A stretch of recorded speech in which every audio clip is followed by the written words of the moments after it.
కాసేపట్లో ఎమ్మెల్యేల కోటాలో కాంగ్రెస్ ఎమ్మెల్సీ అభ్యర్థులుగా NSUI state president Balmoori Venkat, PCC working president Mahesh Kumar Goud నామినేషన్లు వేయనున్నారు. సీనియర్లు ఈ కార్యక్రమానికి తరలి వచ్చారు. రేపు నామినేషన్ల పరిశీలన జరగనుంది. ఇక 22 వరకు ఉపసంహరించుకోవచ్చు. ఈ నెల 29న ఎమ్మెల్యే కోటా ఎమ్మెల్సీల ఎన్నికలు జరగనున్నాయి. ఎంపిక చేయడం జరిగింది.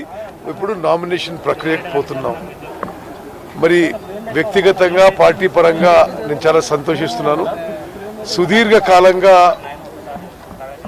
మహేష్ గౌడ్ గారు, బల్మూరి వెంకట్ గారు కాంగ్రెస్ పార్టీలో విద్యార్థి దశ నుంచి మరి కొన్ని దశాబ్దాలుగా కాంగ్రెస్ పార్టీ పక్షాన అనేక ఉద్యమాల్లో పాల్గొని అనేక విషయాల్లో పోరాడి వారి కష్టానికి త్యాగానికి కాంగ్రెస్ పార్టీ సరియైన నిర్ణయం తీసుకుందని చెప్పి నేను భావిస్తున్నాను.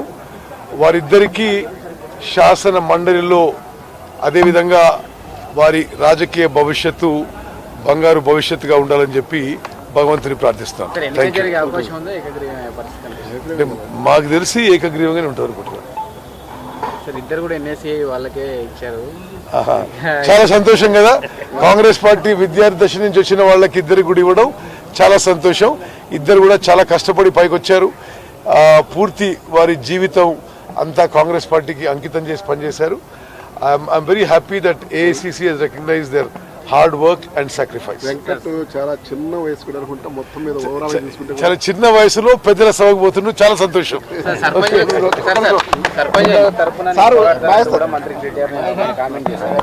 సర్పంచ్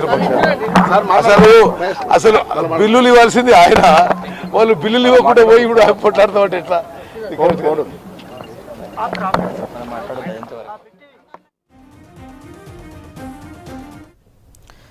కాసేపట్లో ఎమ్మెల్యేల కోటాలో కాంగ్రెస్ ఎమ్మెల్సీ అభ్యర్థులుగా NSUI state president Balmoori Venkat, PCC working president Mahesh Kumar Goud నామినేషన్లు వేయనున్నారు. సీనియర్లు ఈ కార్యక్రమానికి హాజరవుతున్నారు. రేపు నామినేషన్ల పరిశీలన జరగనుంది. 22 వరకు ఉపసంహరించుకోవచ్చు. ఈ నెల 29న ఎమ్మెల్యే కోటా ఎమ్మెల్సీల ఎన్నికలు జరగనున్నాయి. ఇక అదే రోజు కౌంటింగ్ నిర్వహించి ఫలితాలు ప్రకటించనున్నారు. ఎన్నికలు విడివిడిగా జరుగుతుండటంతో వేరే ఎవరూ అభ్యర్థులు నామినేషన్లు వేసే అవకాశం లేకపోవడంతో కాంగ్రెస్ అభ్యర్థులు ఏకగ్రీవంగా ఎన్నిక కానున్నారు. డీటెయిల్స్ రాజు నాడి తెలుసుకుందాం. రాజు, ఎమ్మెల్సీ నామినేషన్స్ సంబంధించి అప్డేట్స్ ఏంటి?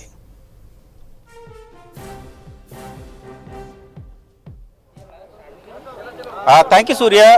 ఎమ్మెల్సీ ఎన్నికలకు సంబంధించిన ఉప ఎన్నికకు సంబంధించిన నామినేషన్ గడువు ఇవాళ చివరి రోజు. ఇవాళ మధ్యాహ్నం 3 గంటలకు ఈ గడువు ముగియనుంది. సో కాంగ్రెస్ పార్టీ తరఫున 2 అభ్యర్థులు నామినేషన్ వేయడానికి అసెంబ్లీకి చేరుకున్నారు. మంత్రి ఉత్తమ్ కుమార్ రెడ్డి వాహనంలో బల్మూరి వెంకట, అదేవిధంగా మహేష్ కుమార్ గౌడ్ ఇద్దరు అసెంబ్లీ ఆవరణానికి చేరుకున్నారు. మరి కాసేపట్లో వాళ్ళు నామినేషన్ వేయబోతున్నారు. ఇప్పటికే ఆ ఇద్దరి అభ్యర్థులకు మద్దతు తెలుపుతూ ఒక్కొక్క అభ్యర్థికి 10 మంది ఎమ్మెల్యేలు మద్దతు తెలుపుతూ సంతకాలు కూడా చేశారు. సో ఇప్పటికే కొంతమంది నేతలు కావచ్చు, ఎమ్మెల్యేలు కావచ్చు అసెంబ్లీకి చేరుకున్నారు. మరి కాసేపట్లో డిప్యూటీ సీఎం బట్టి విక్రమార్క కూడా రాబోతున్నారు. ఆయన వచ్చిన తర్వాత రిటర్నింగ్ అధికారికి వాళ్ళ నామినేషన్ పత్రాలను సబ్మిట్ చేయనున్నారు. అయితే కాంగ్రెస్ పార్టీ నుంచి ఇద్దరు వ్యక్తులు మాత్రమే, 2 నేతలు మాత్రమే నామినేషన్ వేసే అవకాశం అయితే మనకు స్పష్టంగా కనబడుతుంది. అంటే 2 ఎమ్మెల్సీలు ఎన్నికలు విడివిడిగా జరగబోతున్నాయి కాబట్టి ఆ 2 ఎమ్మెల్సీ ఎన్నికలకు 2 అభ్యర్థులే నామినేషన్ వేస్తాయి కాబట్టి అది ఏకగ్రీవం అయ్యే అవకాశం అయితే మనకు స్పష్టమవుతుంది. అంటే ఎమ్మెల్యేల సంఖ్యను బట్టి చూసుకున్నట్లయినా కూడా కాంగ్రెస్ పార్టీకే 2 ఎమ్మెల్సీ పదవులు కూడా వచ్చే అవకాశం ఉంది. సో ఇప్పటికే కాంగ్రెస్ పార్టీ సంబంధించిన నేతలు కూడా దానికి సంబంధించిన ఏర్పాట్లు అన్నీ చేశారు.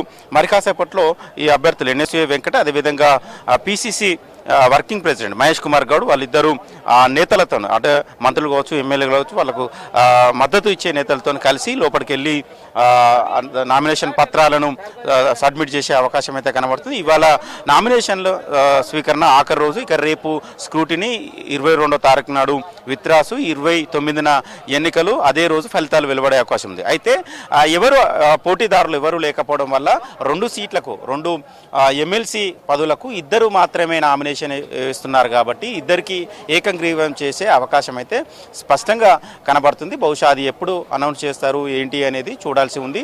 సో కానీ కాంగ్రెస్ పార్టీలో ఇద్దరు నేతలను ఏఐసిసి ప్రకటన చేయడం పట్ల చాలామంది నేతలు హర్షం వ్యక్తం చేస్తున్నారు.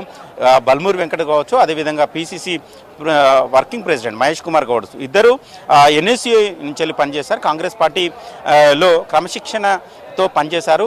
కాంగ్రెస్ అధిష్టానం కావచ్చు ఒక క్రమశిక్షణ కలిగిన కార్యకర్తలుగా పనిచేసిన వాళ్ళకు అవకాశం ఇచ్చింది అని కూడా చెప్పారు. అంటే పెద్దల సభకు ఎన్ఎస్యుఐ బల్మూరి వెంకట్ను పంపడం కూడా దీన్ని ఏ విధంగా చూడాల్సి అంటే యువతకు కూడా కాంగ్రెస్ పార్టీలో ప్రాధాన్యత ఇస్తుంది అనేది ఇది ఒక చెప్పచ్చు. అదేవిధంగా వీరి ఎంపిక విషయంలో ఇటు పిసిసి నేతలు కావచ్చు, CM Revanth Reddy, PCC chief Revanth Reddy, అదేవిధంగా డిప్యూటీ సీఎం బట్టి విక్రమార్క, దాంతోపాటు ఏఐసిసి నేతలు ఇన్ఛార్జ్ దీపాదాస్ మున్షి వీళ్ళందరూ ఎక్సర్సైజ్ చేసిన తర్వాతనే ఇద్దరి పేర్లను అనౌన్స్ చేశారు. ఇద్దరికి ఒక మంచి అవకాశం ఇచ్చారని కొద్దిసేపటి క్రితం మంత్రి ఉత్తమ్ కుమార్ రెడ్డి కూడా చెప్పడం జరిగింది. చాలామంది నేతలు ఆశావాలు ఉన్నప్పుడు కూడా చాలా ఆచితూచి వివరించి ఎంపిక చేశారు అనేది కాంగ్రెస్ నేతల్లో ఒక టాక్ అయితే వినబడుతుంది. సో మొత్తానికైతే మరి కాసేపట్లో ఎమ్మెల్యేల కోటలో జరగబోతున్న ఎమ్మెల్సీ ఉప ఎన్నికలకు సంబంధించిన నామినేషన్స్ వేయడానికి కాంగ్రెస్ పార్టీ నుంచి ఇద్దరు నేతలు సిద్ధంగా ఉన్నారు.